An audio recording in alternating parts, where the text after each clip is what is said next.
ஒருவேளை சின்மயி பாடாமையே இருந்திருந்தால், அது வந்து ரொம்ப நல்லாவே இருந்திருக்கும். இந்த கர்நாடிக் ராகத்த, கர்நாடிக் கர்வ்ஸ், கர்நாடிக் சங்கதியும் சேர்த்து பாடி தான் இத்தன வருஷம் எல்லாரும் கேட்டுருக்காங்க. ம். அதுல ஊறி போயிட்டோம். ஆமா. எல்லாருமே. எஸ்பெஷலி கேரளா ஆகட்டும், தமிழ்நாடு ஆகட்டும், கர்நாடக சங்கீதமே உள்ள இருக்கு. இப்ப வரைக்குமே இருக்கு. ராஜா சார் மியூசிக்ல எல்லாமே ராகம் உள்ள வச்சு ஆமா. வச்சு உள்ள தான் வைக்கிறாரு. நம்மள உள்ள ஃபீல் பண்ண வச்சிருக்காரு. ரகுமான் சாரும் பண்ணியிருக்காரு. ஆமா, அப்படி வளர்ந்துட்டோம் நம்ம. ஆமா. திடீர்னு ஒரு வெஸ்டர்ன் சிங்கர். சங்கதி வரும்போது, இந்த இவ்ளோ ஒரு நல்ல ராகத்துக்குள்ள இந்த வெஸ்டர்ன் சங்கதியா? அதுவும் இப்படி ஒரு ஓப்பன் சிங்கிங்கா? எப்படி அது? அப்படின்னு யோசிக்கும்போது, ஒருவேளை சின்மயி பாடாமயே இருந்திருந்தால், அது வந்து ரொம்ப நல்லாவே இருந்திருக்கும். ம். இப்ப இவங்க பாட போயி, இதுதானே நம்ம யூசுவலான நம்மளோட சங்கதி இதுதானே. இவங்க தான் நம்ம ஃப்ரெண்டு.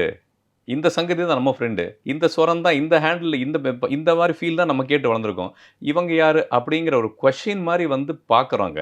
அ பட் நீங்க சொன்ன மாரி படம் ரிலீஸ் ஆயி, அது 4 தடவ கேட்கும்போது, இன்னும் அத ரொம்ப புடிக்க ஆரம்பிச்சுரும்ன்றது தான் நான் ஃபீல் படத்துல பண்றேன். எந்த சிச்சுவேஷன்ல இந்த பாட்ட வச்சிருக்காங்க? எந்த சிச்சுவேஷன்ல வச்சாலும் சரி, அந்த தியேட்டர்ல அந்த எஃபெக்ட்டோட அந்த ஃபுல் பாட்டு கேட்க கேட்க, அது வந்து ஒரு வெரைட்டியா புடிக்க ஆரம்பிச்சு, ம். அடுத்தடுத்த படங்கள்ல தேவைப்படுற மாரி கூட ஆகலாம்.